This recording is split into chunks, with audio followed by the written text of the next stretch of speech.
Okay, cool. So it's already time, guys. We will start quickly without any further delay because we have a lot of source boxes and other different kinds of boxes to cover today. So yeah, that's what we're going to be talking about in today's class. Um, cool. Firstly, I just wanted to start off by saying good evening, everyone. I'm hoping everybody is having a good day as of now. So, cool. I'm hoping others will also join in the next couple of minutes. Cool. So I'll just start off with a brief intro and then we'll dive straight into the topic, right? So we've almost done the chapter 6 revision, which is Bhakti and Sufi traditions in 5 different parts, which we ended on Wednesday. So today is the last class where we'll be discussing about chapter 6, which is Bhakti-Sufi traditions again, but not the general content, but we'll be talking only about the different sources and other types of boxes in the textbook, right? They are very, very important. Don't take them for granted because if you must have seen your sample paper, most of the section C questions are from these boxes, right? So please don't ignore them, pay much attention to them, right? In fact, more attention than your actual content, right? Okay, Kirti is here with us. Hi Kirti, good evening. Just give me 2-3 minutes. I'll do the round of intros and I'll start. So, as most of you all know, my name is Nikita and I'm the history educator here at Unacademy Scholars channel. I take classes for both standard 11th and 12th. And as far as my educational qualifications are concerned, I have recently graduated from Ashoka University with a bachelor's degree. I have a major in history and a minor in political science. So, talking a little bit about Unacademy's plus features, you can actually sit at your own houses and learn live from top educators of India. There's unlimited access to all of these courses. There are regular doubt clearing sessions, answer writing sessions, exhaustive coverage of syllabus, mentorship and guidance, study materials, practice tests, and also finally live test series, which are really, really helpful. So when it comes to pricing for Plus, the ones you see on the left side are the actual prices, these ones. But if you use the code which is TUM10, you will be basically given a 10% off on the subscription. So these are the post discounted prices you see on the right. Moving on to Iconic, here we have even better features in the sense that we have a personal mentorship, like a one-on-one session with the mentor. Then there are live doubt solving sessions, weekly reports, parent connect, and also study planners. So when it comes to Iconic pricing, we have 9 different ranges starting from 3 to almost 48 months. So make a wise choice. The prices on the left are the actual prices. By using the code, you get a 10% off, and these are the post discounted prices. Have a look at them and feel free to make your own choice.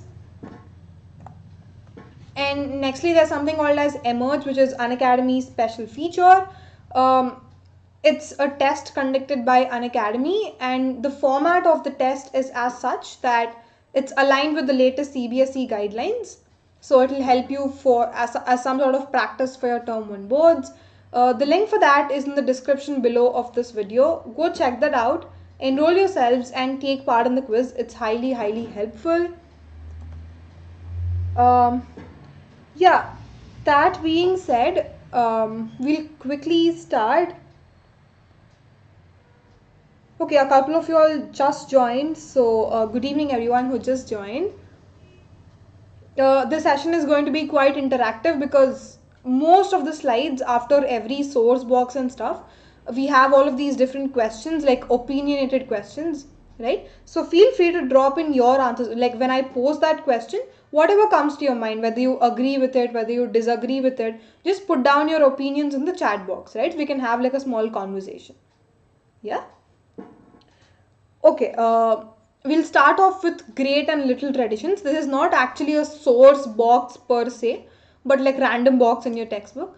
So these great and little traditions, how did these names come up in the first place? Like, what are they? So the terms in itself were coined by a sociologist. He was not a historian, don't forget that. He's not a historian, he's a sociologist. By name Robert Redfield, right? So he was the person who actually coined these terms. And when did he do that? In the 20th century, right? But what was he referring to by using these terms? He was trying to describe the cultural practices of peasant societies, right? He is basically referring to the different types of traditions being followed by the peasants in his hometown or in his surroundings. So he observed, like, or he categorized that if peasants are following a particular tradition or a ritual or a custom, and if they are derived from dominant social categories, let's say for example these rituals are borrowed from the high level people or like elite people, for example rulers or priests or noble people, right? So if the rituals that the peasants are following are borrowed from these high class people, then they are referred to as great traditions, right? But at the same time the exact opposite of that is little traditions, where peasants kept borrowing these rituals from the local people, not so rich, not so influential, okay like ordinary people, right? So ordinary people rituals are called as little traditions, and great people like rich people traditions are called as great traditions. This is very important differentiation, so please make note of that, guys. But again, right, like over time, as time passes by, things keep changing. In the same scenario, even these differentiations kept changing, these categories kept changing, as there was a lot of interaction happening between different traditions over a period of time, right? But honestly speaking, other scholars criticized this concept of great and little traditions, because it's not fair to call something great or little, right? Because when you're calling something as great, you're praising it. But at the same time, when you're calling something as little, you are humiliating it. It's some sort of demeaning the status, right? So scholars basically rejected this idea of categorization, and they in fact critiqued Robert Redfield, right? So that's about great and little traditions. Let me know if there's any doubt regarding great and little. Very important. So I'm hoping you understood, guys. Okay, Preeti is here with us. Hi, Preeti. Good evening.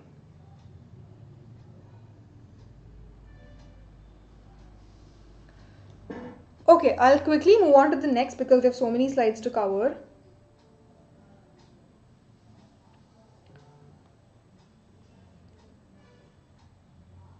Okay, Suhani says understood. Thanks, Suhani, for responding. Cool. So here we are entering into source box 1, right? It's titled as the Chatur Vedin, in brackets Brahmana versed in the 4 Vedas and the outcast, right?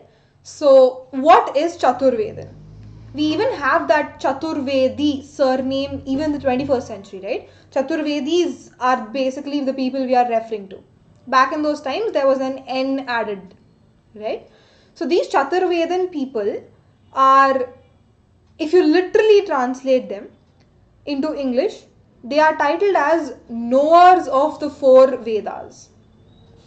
Again, I'll just write it here.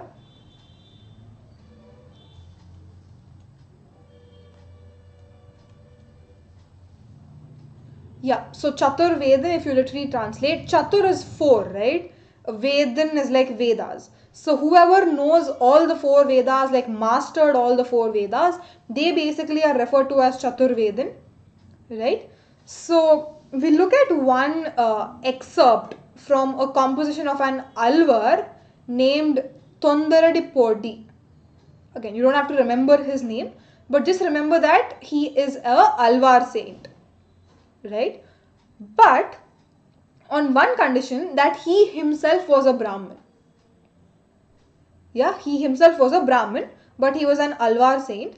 Let's see what his attitude is towards the caste system. Like, does he believe in it? Does he not believe in it? By looking at this, you come to a conclusion, right? Like, you tell me what you think. So, he says, um, there are servants. By servants, he's basically referring to the fourth order people, like Shudras, and even like untouchable and like outcasted people. So Tondaradi Podi says that servants, even though they are not a part of the fourfold Varna system or like deep down in the hierarchical structure, they are at least like believing you, they're at least worshipping you. Like he's not literally talking to Vishnu, but that's what he assumes for himself. He says like, oh Vishnu, even though these servants belong to the lower caste, they are at least worshipping you.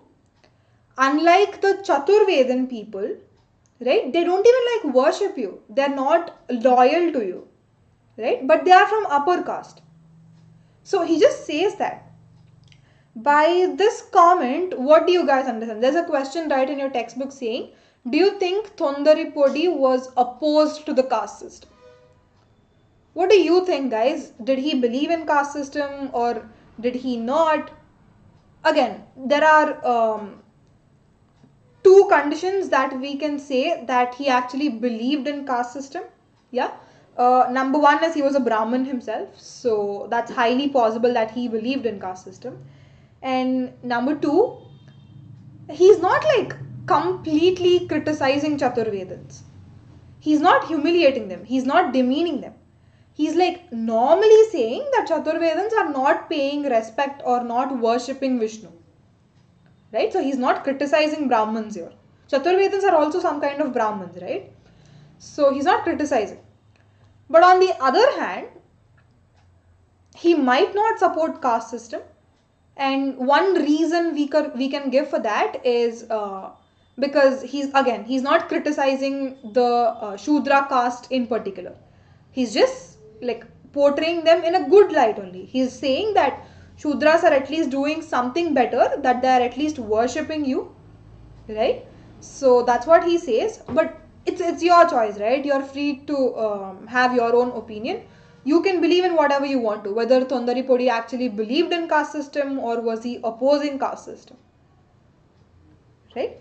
Okay, I have some comments here. Preeti says yes, he opposed indirectly. Okay, that's well framed, Preeti. Even I think that's kind of what he says. Then there's Suhani's comment.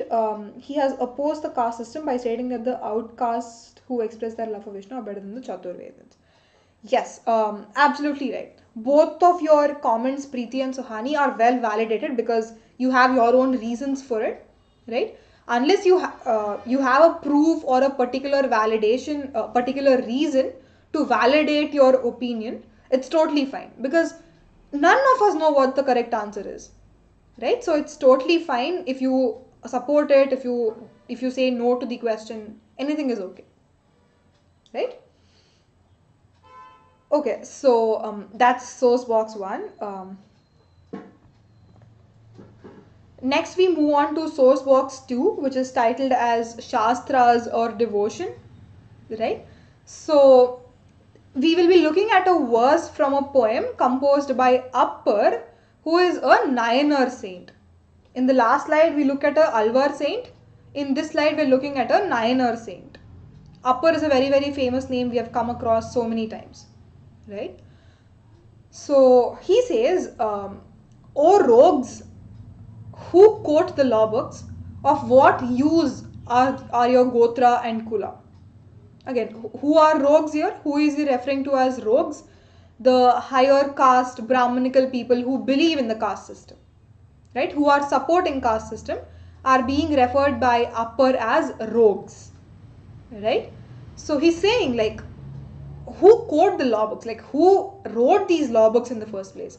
By law books, he's referring to Manusmriti, Dharma Shastras and Dharma Sutras, right?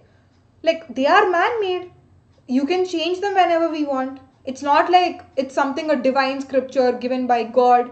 No, that's not the scenario, right? Like we ourselves wrote it, like humans wrote it, and therefore humans can change it as well.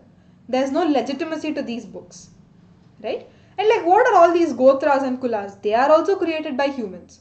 They are not God made, right? So he's basically criticizing people who support caste system, and he says instead of fighting over it, instead of humiliating someone, instead of like conflicts between different groups of people, just bow your head to Marperu's lord. Again, Marperu is a local name of Shiva, right? Shiva is like the name, it's like a pan-Indian name or like pan-world name. But he has different names locally. Like, for example, he's called as Marperu in Tanjore, which is in Tamil Nadu, right? Let's say if you go to Assam or Mizoram somewhere, probably you will have a different local name for Lord Shiva. So, since he is from Tanjore, he is referring to Shiva in the Tanjore Lord form, right? Upper is from Tanjore. So just bow your head in front of Shiva. Yeah, he's the answer to all of your questions. You just believe in him and don't do anything. That's fine. You'll attain salvation. That's what Upper says. So now we have a question. Are there any similarities or differences in the attitudes of Thondaripodi and Upper towards Brahmins? See, again, the way to think about this is Thondaripodi in the previous slide was a Brahmin himself, right? And Upper in this slide is not a Brahmin. So, do you think there are any similarities or differences in the way that these two people are behaving towards Brahmins? Is there like a soft corner, or everybody is so rude, or what's the scene with Thondaripodi and Upper towards Brahmins? You give your choices, then I'll say mine. Preeti has a comment to make. We can say that they both are referring to the same thing. They both promote lower castes. They are better. Okay, fair enough, Preeti. That's a valid point.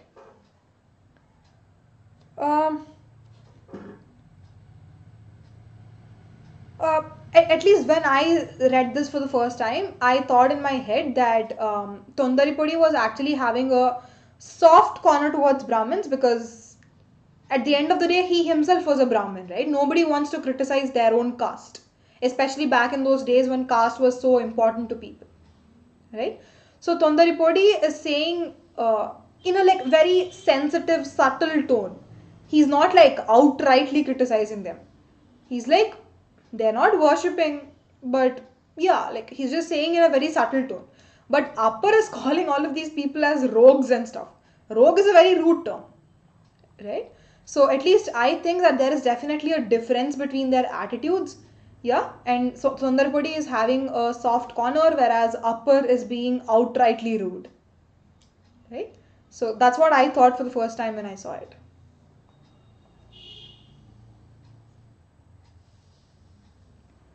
Okay, cool. If there are no questions still here, then we'll probably move on to the next slide.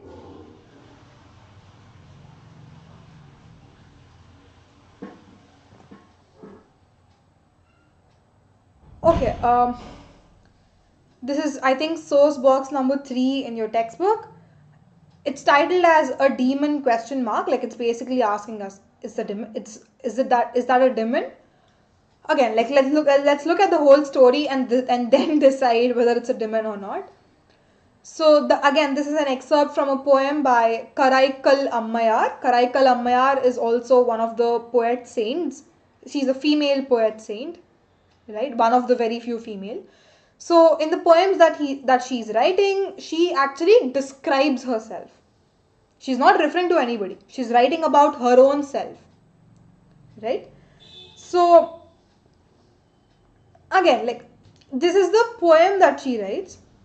I won't go through the whole poem, but I'll just underline something. So make note of those words. She says bulging veins, protruding eyes. Matlab, eyes are like concave in nature. They're like outwards. White teeth and shrunken stomach, red head, jutting teeth, like not properly aligned teeth, lengthy shins extending till the ankles, yeah, and like she's randomly wandering in the forest. The forest name is Alankutu, yeah, and she has this matted hair thrown in all 8 directions. Matted hair is like, you see Buddha, right? Like Buddha has a matted hair. So that's matted hair. So even this woman by name Karaikal Ammayar, she had matted hair apparently, and she is a devotee of Shiva. So yeah, like she's describing all of this, but one conclusion we have towards after reading this poem is she is describing herself in a non-conventional notion of beauty. Again, what do I mean by non-conventional notion? Generally, in back in those days and even now, right, like even in the 21st century, there are some set standards for beauty. Yeah, like you have to be thin, or you have to be taller, you have to be fair, yeah, like some random which doesn't make sense at all, but like these are some feminine beauty standards, and whatever she's describing here is totally opposite of what the beauty standard is, right? She's saying like everything which today's society would call as ugly, or what a demon would have, right? Because we call demons as ugly, right? So what does this indicate? Like, why is she calling herself that? That's the question we need to think about, right? Again, I have my own opinion to this. I think that she's basically trying to challenge the patriarchal society here, right? She's telling people, like she's telling especially the women, that you don't have to like portray yourself according to the wishes of other people, but you can maintain your own self, dress however you want to, look however you want to, right? Instead of falling into the clutches of the patriarchal society. That's what I think Karaikal Ammayar is trying to convey the message. But yeah, you can have your own opinions in this. Yes, Preeti, she is a devotee of Shiva. Right? She's one of those few female saints, right? Like there were considerable number of female saints back in those days, but not when compared to men, they were not more in number. So she was one of those very important female saints.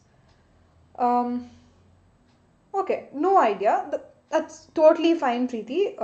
But like at least now, like start thinking about it, right? Because once you like finish your 12th and then go on to do your bachelor's or like undergraduation somewhere, then all of these critical concepts come into play. Then you have to like start thinking for yourself, like why is she doing all of this? Why can't she just say that she's beautiful? Why can't she just say that she's very elegant? Why is she telling that she's ugly? You know, like why? Like there has to be some reason behind it, no? So all of this critical thinking becomes important once you go out of 12th. So start inculcating that practice from now on, right? Okay, Suhani has a comment. Karaikal Ammayar openly challenges this notion by describing herself as a woman who lives outside the comforts of her house and within the wild forest. Absolutely correct, Suhani. That's a very, very valid point. Good enough. So yes, like she just wants to say that she's not dependent on anybody, right? She's saying that she lives outside her comforts, which is totally fine. You can step out of your comfort zone, right? Great point, Suhani. Okay, so that brings us to the end of the slide. We'll move on to the next. Guys, at any point of time you'll have any questions regarding whatever I'm saying, or if you don't agree with my opinions, it's totally fine, right? You can just put it in the chat box saying, no, like you're wrong, I think this is the correct answer, like anything. I'm free to opinions, right?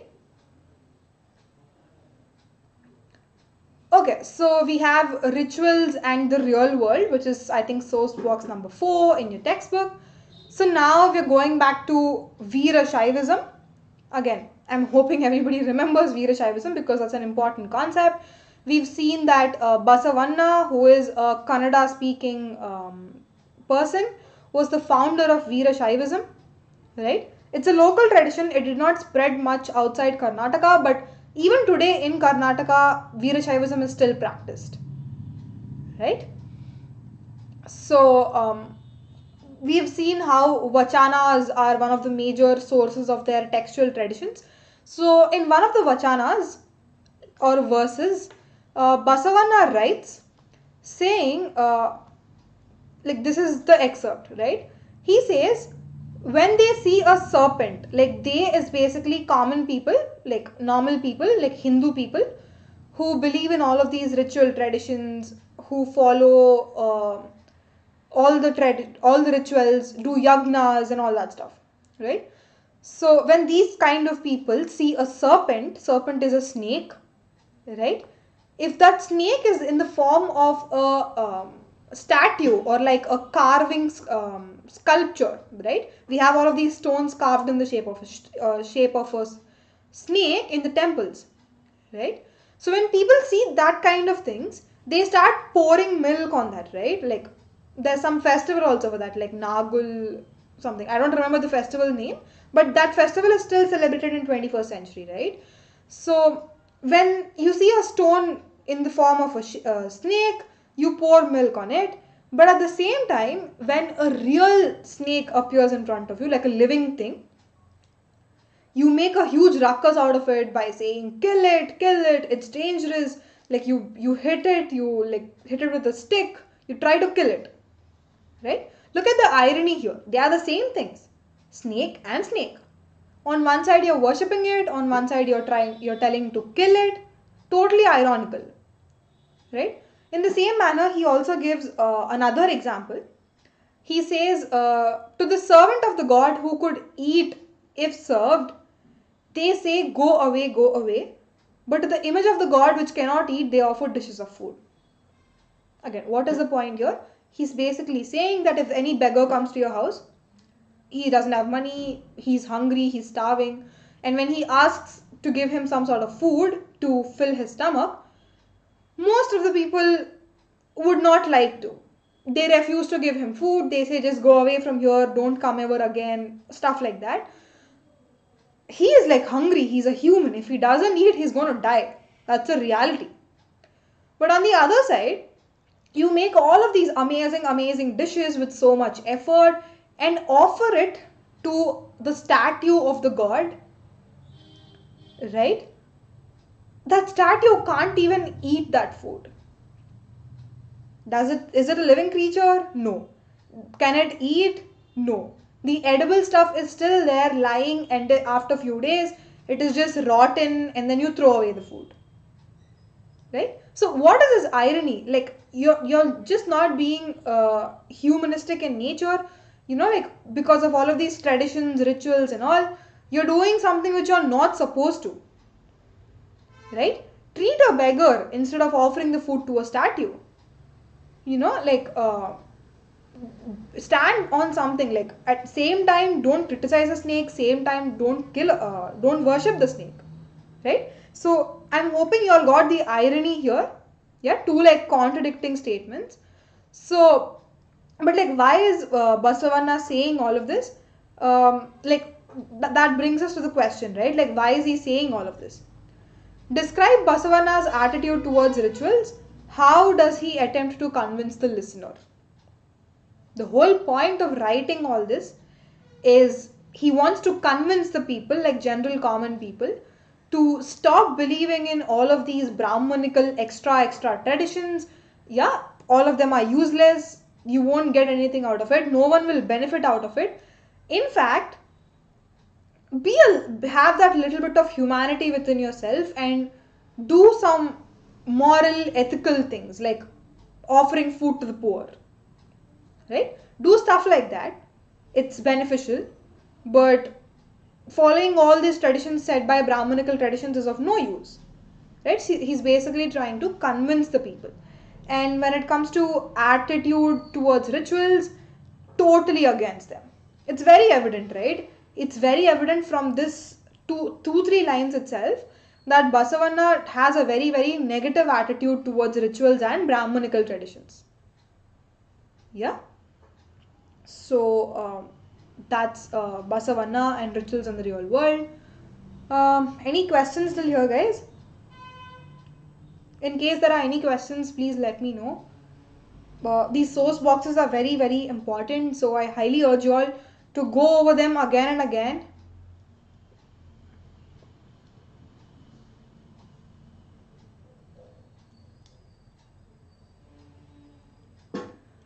Uh, okay, I don't see any questions. I'll move on to the next. Okay, so this is not a source box again, it's just some random box in your textbook. Most of the times we've used the word Sharia, like we have been using it for so long while talking about this chapter, but we haven't really defined what Sharia is. We'll do that right now in this slide. Yeah. Preeti has a question. How will the MCQs be asked? Please give an example. Okay, so Preeti, instead of me giving you the example, I would highly request you to open the sample paper. I'm pretty sure you must have seen the sample paper by now, but if you haven't seen one already, please go back. We had one session on sample papers, but again, if you don't want to go through the whole session, at least open the sample paper in the Google browser. Go to section C, right? The third part of your question paper. So these source boxes are basically given in the form of a paragraph. Yeah. And you have to read the paragraph. You will get some kind of information. And below that paragraph are 4 or 5 questions relating to the paragraph. Again, this is the same as the comprehensive passages we have in English. Right? We have comprehensive passages for English in our exams, right? In the same manner, that's also happening for history in section C. So it's just paragraph followed by 4 or 5 questions. Yeah. So that's how mostly the questions from source boxes are asked. I hope that clears your doubt, Preeti.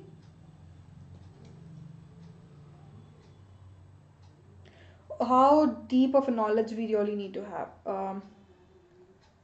Again, honestly speaking, see, now it has kind of become easier for you, right? Because now it's MCQ pattern. You don't have to like by heart so much. Number one, that. Number two, when you're reading a particular passage or when you're reading a particular paragraph or a chapter, you will be easily able to identify whether a MCQ question can be made out of this paragraph or not. It's very simple, right? It's basic common sense. If you look at something, yeah, you will be easily able to recognize whether a question can be, like, is there a possibility that a question can be made out of this paragraph? Sometimes the answer is no, because sometimes the paragraphs are totally conceptual. So it's highly unlikely that conceptual questions will be asked in your MCQ patterned exam. So you just have to remember facts. That's the only thing, right? You just have to remember facts, be it the source boxes, be it the normal boxes, be it any part of the chapter. Remember all sorts of factual information which is available. That's how deep your knowledge is supposed to be, Preeti. And that is why I keep focusing on the fact that please go back to your textbook. You know, like textbook is the only source you have right now. Not anything else. Nothing will help you right now. It's only the textbook which is going to aid you. Right? So textbook is the key. Go back, read over the chapter again and again, like 4 times, 5 times, even 10 revisions are also fine. Right? So that's that. I mean, yes, Preeti, definitely I can give you one example, right? Like when I'm going through the next couple of slides, if I come across something which is worth framing a question, then I'll point that out to you, right? So I'll do that, Preeti, don't worry. First we'll look at Sharia and then I'll get back to your question, Preeti.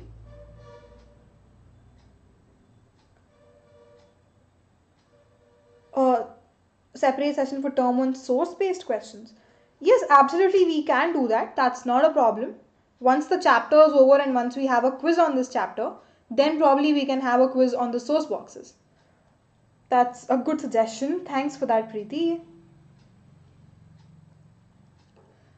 Okay, so Sharia, right? So the Sharia is the law governing the Muslim community.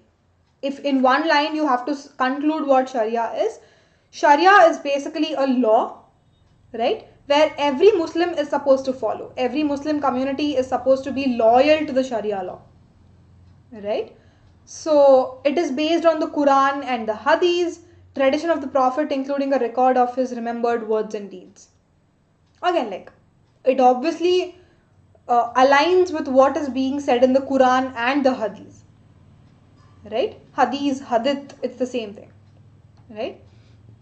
So according to whatever was mentioned in Quran and Hadith is basically the sayings of Prophet Muhammad, like what did he say when he was alive, what did he do, how did he sleep, what did he teach, yeah, everything revolving around Prophet is what constitutes the Hadith part. So based on Quran and Hadith, the Sharia law was formulated, right? So, but as Islam as a religion kept spreading outside Arabia in the 8th, 9th centuries, right? There sometimes traditions and customs are different when compared to Arabic land. So in that scenario, not just Sharia, but other two important elements also became very, very important for a Muslim community. Number one is qiyas. The spelling is here, guys. Qiyas, right? So it basically means reasoning by analogy, reasoning, like logical reasoning. Yeah, don't believe anything blindly, but only if you think it's right or fair enough. Like first reason it, like why is the situation like that? Why is he or her like that? Right? So first look for the reason.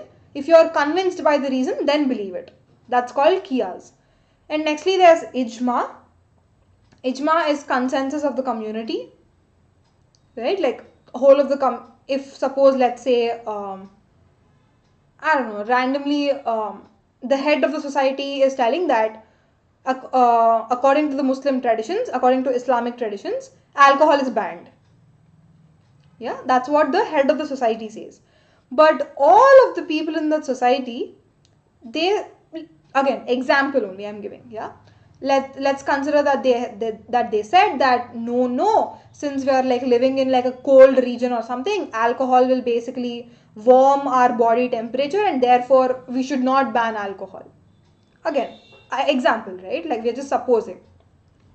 In that scenario, since the whole community is on one opinion, they don't want the alcohol to be banned, then they might incorporate it into the traditions or laws, even though consuming alcohol is bad according to according to Quran, right? So that public consensus also becomes very, very important along with reasoning and Quran, right? Okay, so Preeti, I'll just say like one example, like in terms of formulating questions from whatever you're reading, Preeti. So please pay attention here. So you read this whole paragraph, right? This paragraph almost had like 7-8 lines. You can like frame questions out of this paragraph for yourself and imagine what sort of questions will be asked in the exam, right? So the first question he might ask is, what are the two other forms of rules that Muslim community follow alongside Quran or other than Quran, right? What is the answer here? It's very simple. It's qiyas and ijma, right? That's number one question which you can frame. Yeah. Again, like looking at the paragraph itself and trying to frame. Obviously, he wouldn't ask like what Sharia is, right? Because all of us know that Sharia is the law governing the Muslim community. It's a very simple question, and therefore we know for a fact that he won't ask that question in the exam. right? So stuff like that, you can like, use your common sense and kind of come up with questions on your own. Sometimes it becomes difficult, I understand, but wherever you can, wherever it is possible, just think of what sort of questions can be asked from that particular paragraph, right? So that's what you can do, Preeti. I'm hoping like this might work for you. Again, I just gave you one example, but keep practicing that. Only then you'll get a habit of it. Yeah.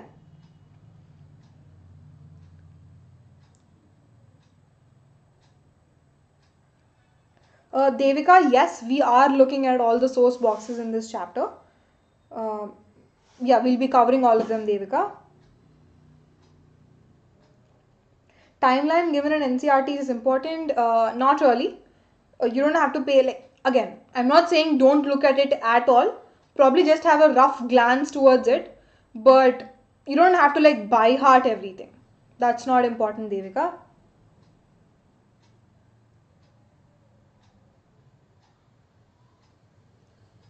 Okay, cool. We'll go on to talk about the next one, which is a church in Kambat. Right? Kambat is a place in India. So, again, what's the story? Like, why are we calling a church in Kambat? So, in the year 1598, back in those times, in 1598, Akbar was the Mughal king who was ruling India or most of the Indian subcontinent. Right? So, he actually issues a farman. Farman, as we know, is an imperial order. Right? Kings had the right to issue farmans whenever they want to.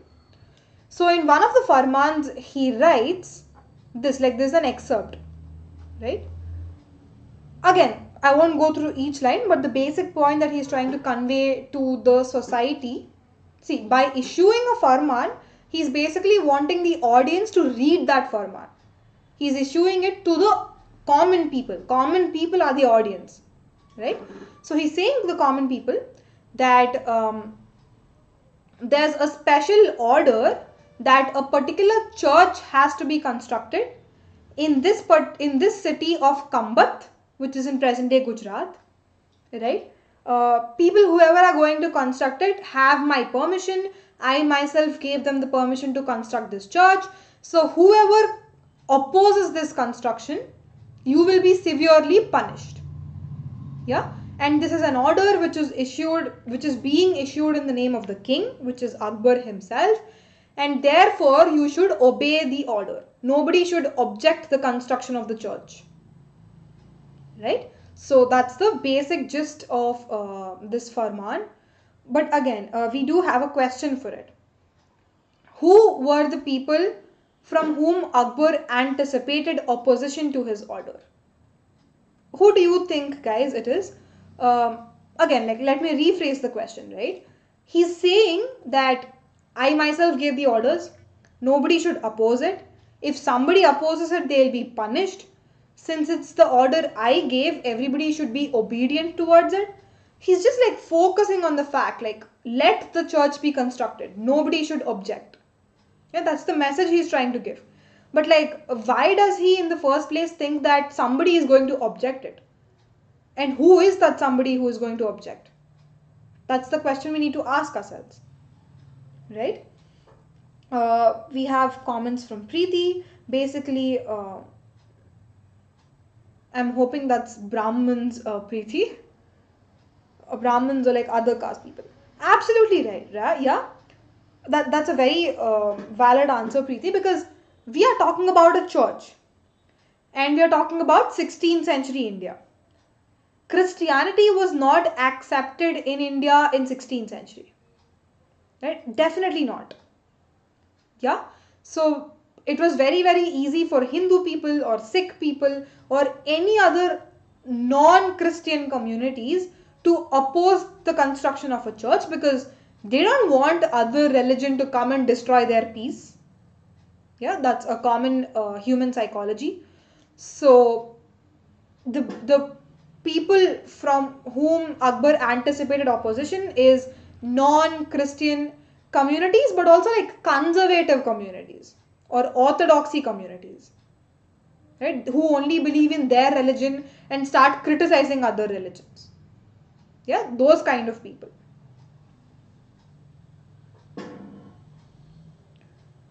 Okay.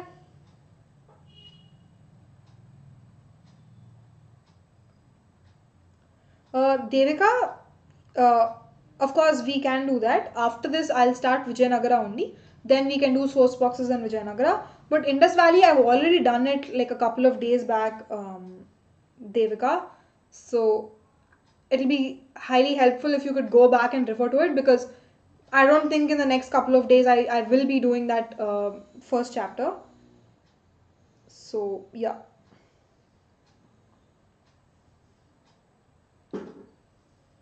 Okay, so that's the slide for now.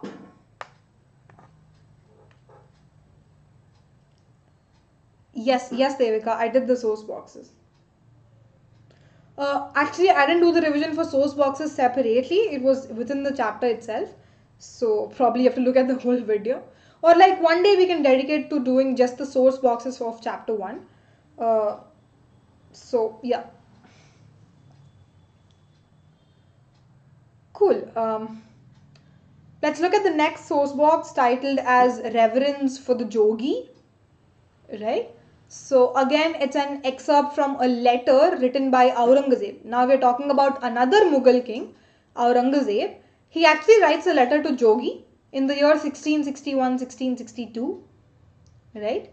Again, no need of going through the whole passage. I'll just tell you what the gist of it is. Aurangzeb states in the letter that firstly, he is respectfully addressing this Jogi. Yeah, his name is Guru Anand Nath Jio. Right? His name, that respected Jogi's name is Guru Anand Nath Jio. He successfully addresses him. Yeah, he says like, dear respected Guru. Yeah, and then he starts off saying, actually, I have sent you some pieces of clothing which you can wear for your convenience, for comfort. And then I have also sent you a certain amount of money, which is a sum of 25 rupees. Back in those days, 25 rupees is a lot. So I'm sending you 25 rupees and a piece of cloth along with this letter. Yeah? It's just my way of showing respect to you. I respect you and therefore I'm treated as some kind of gift that I'm giving you out of respect. Right? So the word respect is important here, or the word reverence. Right? Reverence is nothing but respect. Right? Why are we focusing on this word so much? Because number one, the social context you need to see here is Aurangzeb is a Muslim. He's a Muslim ruler. Completely orthodox Muslim. Right? But on the other side, there's this Jogi. Again, Preeti, to answer your question, Jogi is nothing but a Hindu saint. Yeah, like Hindu saint. So what do we see here? A conversation or a communication happening between Aurangzeb and Jogi, who is a Muslim and a Hindu respectively. Right? Usually, they shouldn't go well together, right? Because religious conflicts, Hindus didn't like Muslims, Muslims didn't like Hindus. For some reason, random, like constant conflicts kept happening between two religious groups. But here we see a totally different picture where Aurangzeb is actually respecting a Hindu. Why? Like, why do you think that's the reason? And can you like describe the attitude of the emperor towards Jogi? He's being very obedient. He's respecting him so much. But why? More than why, I would say that Aurangzeb actually followed a religiously tolerant policy. What do I mean by that? I basically mean that he is tolerant towards all religions. Matlab, he's not criticizing any other religions. See, I get it that he wants, like, he believes in his own religion, which is Islam. He doesn't worship Hindu gods, or he doesn't worship Christian gods or Sikh gods for that matter. He only worships Allah. But that doesn't mean he has to like talk bad about other religions. or not respect other religion people. So the basic point we see here is religious tolerance of Aurangzeb. In fact, every Mughal emperor was the same, right? Even Akbar for that matter. He was so religiously tolerant, right? So Mughals are very, very famous for being religiously tolerant, right? And yeah, like Preeti has a fair point as to why he was behaving for that manner, because he wanted the support of people. Absolutely right, Preeti. And especially because of the fact that this is a Hindu population dominated country, and he was just a ruler whose origins are not from India, just his ancestors came and occupied India. So he's not like an Indian per se, right? So especially in that scenario, it's very, very important for him to gain the support of the common people. That's why he's respecting other religion people as well. Yeah. So yeah, that's reverence of the Jogi. I'll quickly glance through the Sufism and Tasawwuf as well. So Sufism, as we know, is an English term which was coined only in the 19th century. Before this, this word never existed. And if you look at the Islamic texts, because Sufism is only a 19th century term, before that it was referred to as Tasawwuf. So basically these both two words meanings are the same. One is in English and the one is the word used in the Islamic text, either Arabic or Persian and stuff like that. Yeah. So again, why Sufism? Why the particular word Sufism? Why not something else? Like randomly, why can't they just give it any other name? Why only Sufism? So in order to answer that question, historians have come up with several explanations, like different historians, different explanations. Some of them say that the word Sufism is derived from Suf, the first three words, right? Again, what is Suf? It is a wool, right? It's wool. So again, basically what is the importance here? Sufis in general used to wear woolen clothes. Again, it might be because the weather is cold or something like that, but most of the time Sufis used to wear woolen clothes. So in order to refer to them, like Sufis are people wearing woolen clothes. And that's how the word Sufism came into being. That's the explanation given by few scholars. Others say that the word Sufism is derived from Safa. Safa is again a Persian term meaning purity. Yeah, they wanted to indicate that Sufis are pure, and that's why they are using this word Safa. And there's also another explanation. It may also have been derived from Sufa, right? Again, what is Sufa? Back when Prophet Muhammad was alive in the 7th century, when he wants to like deliver or preach a message to people, like general audience, they used to assemble at a particular place, right? But there was like a platform or like a step or a pedestal where Prophet Muhammad used to sit or stand and deliver the message. Like it was like a one step higher. So that platform was actually referred to as Sufa, and that's how Sufism word came into being. Okay, again, different explanations. You can believe in whatever one you want, right? Preeti has a question. What is the difference between Sufi and Chisti? Fair question, Preeti. So again, there's a lot of difference, right? Sufis are the people who actually do not believe in orthodoxy Islam, right? It's like a broad umbrella term. So under Sufis, we have so many groups, right? Let's say, for example, I'll give you an easy example, right? Let's say Hinduism, right? We have Vaishnavas, we have Shaivism, we have Puranic traditions, but all of these come under Hinduism only. We have people who worship Devi, people who worship Lakshmi, Saraswati, and all that stuff. So these are all these traditions are subparts of Hinduism. In the same manner, Chisti is a subpart of Sufism, right? Chisti is basically one order of Sufism. We have different orders. We have Naqshbandi order, we have Chisti order, we have like n number of other things. right? So Sufism is an umbrella term, whereas Chisti is a subpart of it. Tanishq, yes, we do have a quiz on Sunday. Um, yeah, we do have a quiz on Sunday, Tanishq. I'm hoping everybody is excited for it. But the quiz is going to be in the morning. It's at 11 a.m. Right? It's not an evening class. It's a morning class at 11 a.m. Show up, guys. It's going to be an interesting quiz. Yeah, Tanishq has few other examples of orders, right? Suhravadi order, Kaldiri order. Fair enough. So these are all different orders we have. But to answer Preeti's question as to who are more powerful, there's no definite answer to it because honestly speaking, Chistis are powerful in India. Like if you're talking about Indian context, I would hands down say, or any scholar would hands down say that Chistis were the more popular and powerful in India. But that doesn't mean Chistis were popular in other parts of the world. For example, Iran, Iraq, Central Asia, Afghanistan. Chistis were not popular there.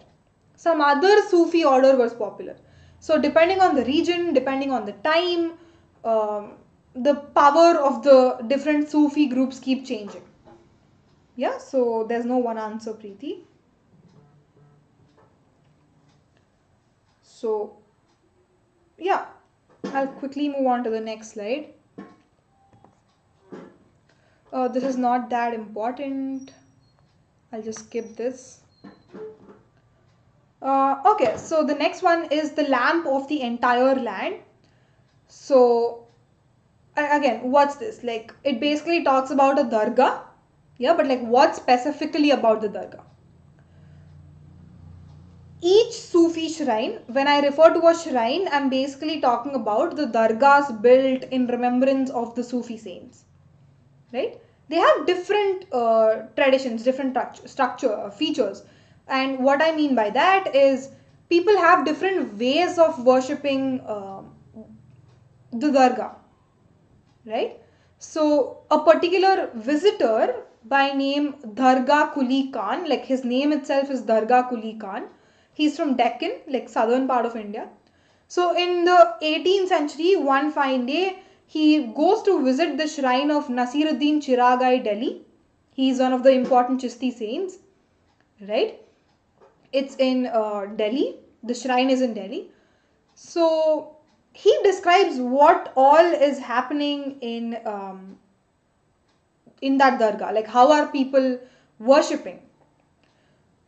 He says the sheikh who is in the grave, like because he's dead, he's in the grave, is not just the lamp of Delhi. Like his influence is not just limited locally. It's not just Delhi, but the entire country is admiring him because people from all of the Indian subcontinent, even sometimes outside the country, right, they are coming and paying their tribute to his dargah, which means people from all over India like him. So he's not just the lamp of Delhi, but the lamp of the entire country. People turn up there in crowds, particularly on Sundays because people are free on that day, or probably there's some special occasion on Sunday for that dargah, right? Especially in the month of Diwali, which is like this time of the year, the entire population of Delhi visits it. Irrespective of which religion you are, right? You don't have to be necessarily a Muslim. You can be Hindu, you can be Sikh, you can be a Parsi, Jain, Buddhism, anything. Most of the people, irrespective of their religion, go and visit this dargah, especially during the Diwali times. Right? In fact, like people stay there for some days, right? It's not just visiting and coming back. People actually stay there. There's so many tents around. Like people make their own tents.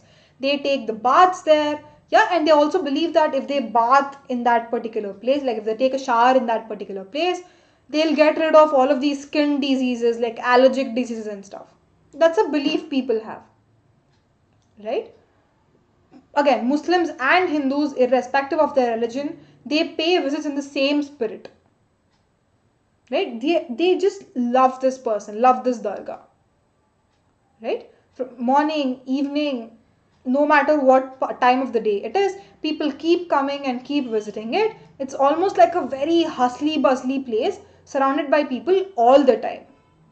So the point being, just people just love visiting this dargah for whatever reasons, right? So that's the slide. I'll quickly talk about the next one, which is Amir Khusro and the call. This is an important source box. But before going, Preeti has a question. Hindus are allowed to enter? Absolutely. Like, there's no restriction, Preeti, as such. There's no Hindu, there's no Muslim, there's no any religion. If a human wants to enter, he can enter at any point of time. Right? So there are no restrictions like that. How many sample papers should we do for history? Tanishq, I have a question for you back again. How many sample papers are available on the internet in the first place? I think there's hardly one like officially released by the board. That's definitely, we've done that, like, you know, like we've done that in class, so there's no point going over it again and again. But I mean, again, there is some sort of materials called Oswald books or something, no? I don't remember the exact publications, but okay, I don't remember the names of the publications, but there are some sort of reference books which usually have all of these sample papers and stuff.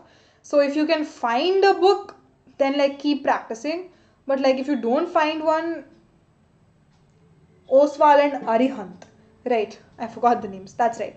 So yeah, if you have questions in them, you can do it. Again, there's no limit, right? Like as and when you keep practicing, you'll obviously get more knowledge. So there's no limit as such. Do as many as you want till you're tired, right? Arihant is good one. Ah, cool. Yeah, I remember doing this when I was in my 12th. Fair. Okay, I'll just get back to the slide. So yeah, so the point I was mentioning is that this slide is very, very important, like Amir Khusro and the call. So please, please pay attention and like go over the slide again and again.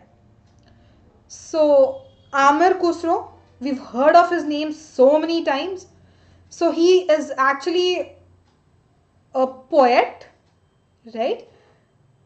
Initially started out as a poet and later went on to become a musician as well. And he was born in the year 1253, died in 1325, and he was a disciple of Sheikh Nizamuddin Aulia. Staunch follower, like great disciple, right? So we all know what Sama is. So Sama is basically an important feature of the Chishti order. So this Amir Khusro actually modified this Sama a little bit, or like gave a unique form to this Sama. But why? Like what did he do? Something like that. He introduced something as call, like Qaul. Please remember this. Call is an Arabic word meaning saying, right? But what is call again? It's nothing but a verse or a hymn just sung either at the opening or closing of Qawwali.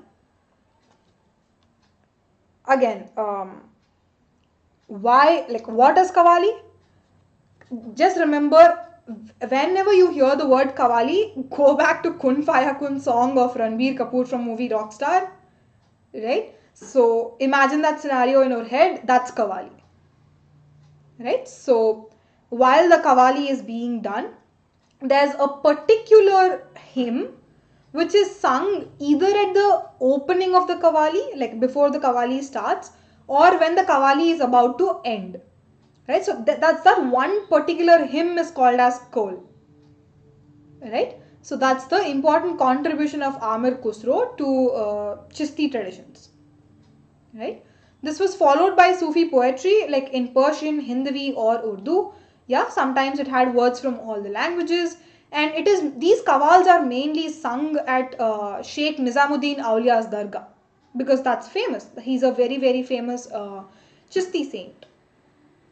Right? Even today, qawwalis are performed all over the subcontinent, right? Like if anybody is in Delhi, if you must have visited all these dargahs and all, you'll know that qawwalis are still performed. Yeah. So that's Amir Khusro. Why didn't I choose you? Tough question, Tanishq, but again, I don't know. That's like a whole lot of another story. I had a choice between DU and the college which I actually studied in. I ended up choosing Ashoka. Number one, because I mean, I get it. Like, DU has a lot of reputation. If you say somebody that you're qualified from DU or like you have a certificate from DU, it's a great thing, right? It's highly reputed. But again, uh, I quite didn't like the structure or the curriculum of DU, and therefore I ended up not going there. I like the Ashoka one better. So yeah, that's just like a personal choice I made. That's not to say DU is not good. DU is amazing, right? So I'm pretty sure most of y'all must be hoping to get into one of those DU colleges, right? It's a great university, guys.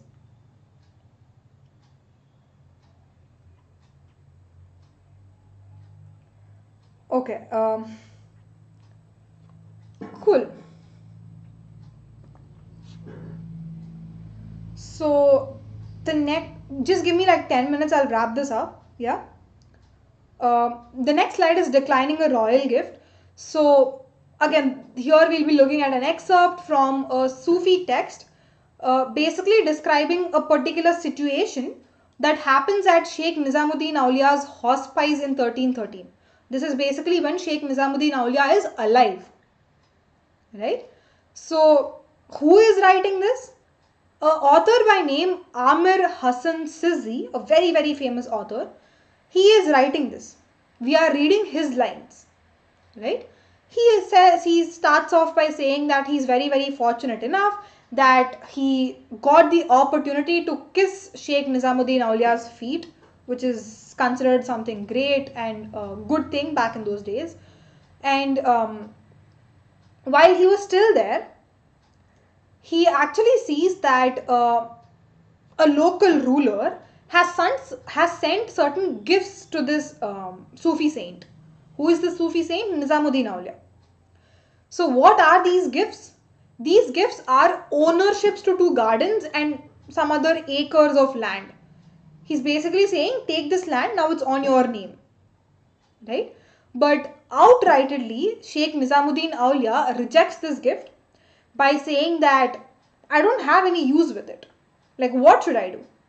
You're gifting me, that's fair enough, but like, what should I do with this gift?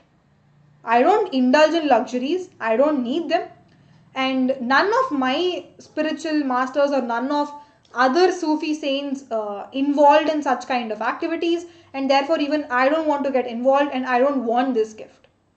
So kindly he sends that gift back again. Right? So that's the rejection of a royal gift. The continuation of that is he also tells another story while he is rejecting.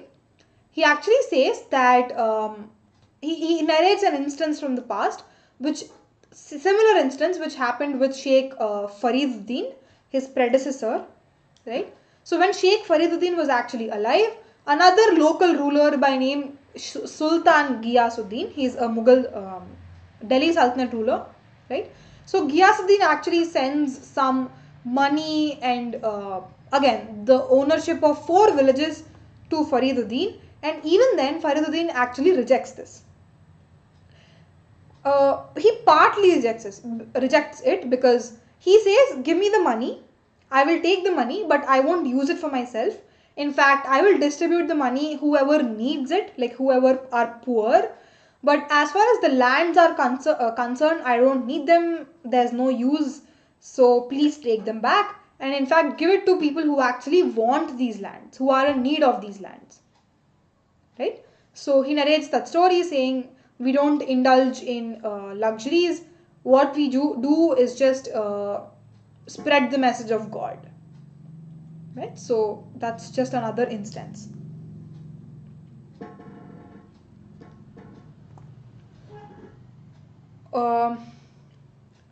okay, the next one is the One Lord. It's basically a composition attributed to Kabir, like Kabir's sayings, and Kabir followers believe in this. See, the main point of this slide is to tell you guys that Kabir actually doesn't believe in multiple number of gods, right? His philosophy is there's only one God, and it doesn't make sense to him that there exist so many gods, because he believes that there's only one God, and we are giving that God different names. We are calling him Jesus, we are calling him Allah, Ram, Kareem, Keshav, like 100 other names, right? But the person is actually one, but we are giving him different names, right? And because of these religious differences, people start fighting amongst each other so much, because one religion doesn't like the other, they like hate each other, there's so many conflicts. Some kill the goat, some kill the cows, some kill the pig. Yeah, why all of this? Like, why should we like do all of this? Why can't we just accept that there's only one God and live in peace, right? So that's the message that Kabir is giving to the society. Yeah, so those are his ideologies. Okay, so that's that. And last slide, guys, we'll be talking about Shankaradeva. Shankaradeva is again a very, very influential figure, but like, who is he and when did he live? What is he famous for? The questions we'll explore in this slide. So in the late 15th century, Shankaradeva lived in the late 15th century. He emerged as one of the leading proponents of Vaishnavism in Assam. Nothing, like, he's also a Hindu. His main god, like, whom he worships is the tradition is Vaishnavism. And since he was from Assam originally, his influence was also felt in and around Assam, right? His teachings had a particular name. They were called as Bhagavati Dharma. But why? Why did they have a particular name? Because whatever he was teaching, they were solely based on Bhagavad Gita and Bhagavata Purana. Right? We have 18 Puranas. Out of all of those Puranas, Bhagavata Purana is one. So whatever Shankaradeva is teaching, it's solely based on Bhagavad Gita and Bhagavata Purana. Right? And his ultimate message is just give yourself, like, totally surrender yourself to the supreme deity, who in this case is Vishnu for him. Right? And he says that you don't have to do anything extra, no rituals, no yagnas, nothing is required, but just keep repeating the God's name. That emphasizing the need for Nam Kirtan, the recitation of the name. Yeah, just do that. And whenever you're trying to worship God, just do that worshipping as a community, as a congregation. Yeah, like different people coming together and worshipping as a group. Right? So do that. That's more than enough. You don't have to like do all of these yagnas, yagas, extra rituals and stuff. Right? He was also keen on establishing monasteries because he thought monasteries are the actual places where people could gather together and spread the message of God, exchange their knowledge, especially their spiritual knowledge. Right? It's just a public place for people to come together and talk about things. Right? So that's why he encouraged the construction of monasteries. And many of these institutions and practices continue to flourish in the region. His major compositions include the Kirtana Gosha. Again, the last point is they're still there. If you go to Assam, you still find all of these monasteries named after Shankaradeva, right? And while he was alive, he wrote a particular composition, or like, let's say, a book called as Kirtana Gosha, which is a very, very famous book, right? So the possibility in the exam is, what is the book written by Shankaradeva? And there are 4 options, right? So then remember that it's Kirtana Gosha. Yeah. So that's how you actually keep framing questions as and when you come encounter them, right? Okay. That basically brings us officially to the end of the class, but I'll just have a look at the comments in the meanwhile. Tanishq, assertion reasoning questions. Um, Again, it totally depends on what sort of question that is, right? I'll do one thing while I'm trying to frame questions for this chapter, and when we'll be having a quiz on Sunday, probably I'll come up with a couple of assertive reasoning questions, so that must be easier for you, right? So we'll do that, Tanishq, don't worry. Yes, you're absolutely right, Tanishq. Bhagavata Purana is the most well known Purana out of all the 18. That's right.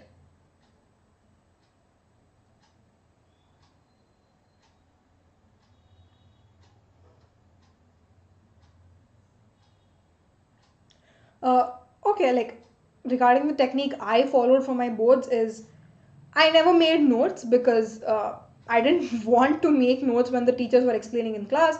So I have never had like a notes for myself.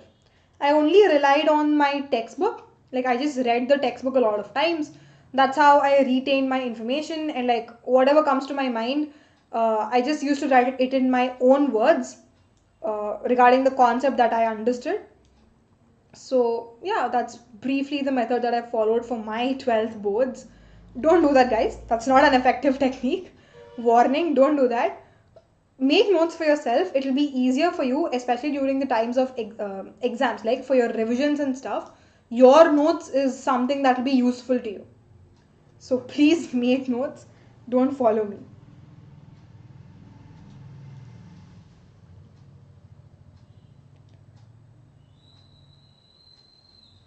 Okay, I think that's it we have for today's class. Any questions you have, please put them down in the chat box. If there are, like, just keep typing them. I'll try to wind this session up in the meanwhile. Just wanted to let you know that there's a special feature called as Bugs Bounty for an Unacademy. It's basically an opportunity for you learners out there to report any sort of inappropriate content in the video that you just saw. And you can be the first one to report a particular issue, and you can also claim a prize for that. Um, and there's a form in the description below of this video. Use that form to report any sort of inappropriate content. And yeah, thanks so much for tuning in on a Friday evening. I'll see you guys again on Sunday. Don't forget, Sunday we have a quiz. It's on this particular chapter. The quiz will take place at 11 a.m. Right? So I'm hoping you all will tune in then. And yeah, if you like the video, please do hit the like button, share it as much as possible, and subscribe to the channel Unacademy and Scholars in particular. Thank you. The class is officially over. People who want to leave, they can. But in case you'll have questions, just stay back.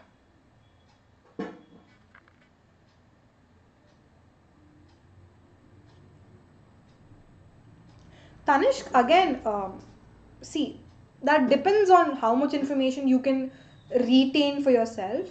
As in, let's see, for the board exam pattern that's happening with your batch, I don't think there's any need to like remember the story format or remember the conceptual format because it's just MCQ. You don't even have to remember spellings. All the options are right there. So it's pretty easier for you. Yeah. There's nothing that you're going to write on your paper. So the only thing you have to do is read the textbook and retain your information at the back of your head. So do that as much as possible.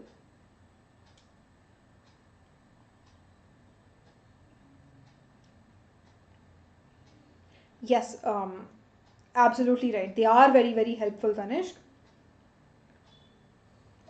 No, Tanishq, it's not a whole course quiz. It's just a quiz on this particular chapter. So we'll have a whole course quiz probably a couple of days later, like 4 or 5 days later, right? But for Sunday, we only have a quiz on this chapter, Tanishq.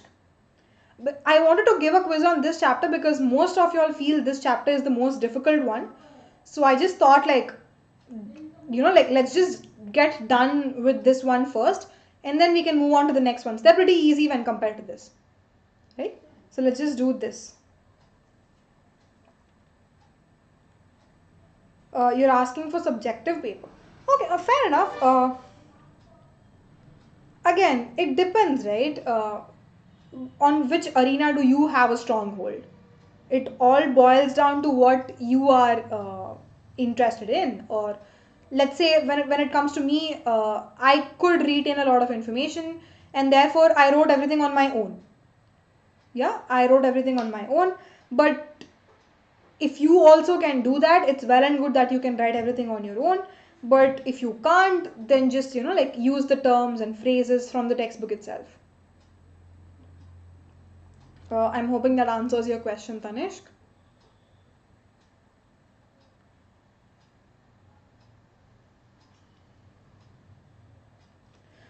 Okay, so with that, if there are no further questions, I think we can close.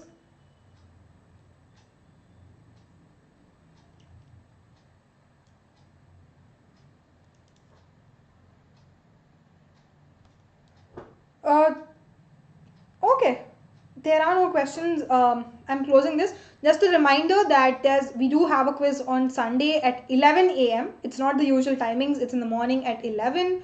Please do turn up. It's going to be an interesting quiz. I'll see you guys then. Till then, have a good weekend tomorrow. And yeah, I'll see you guys on a Sunday morning. Thanks, guys. Bye, everyone. And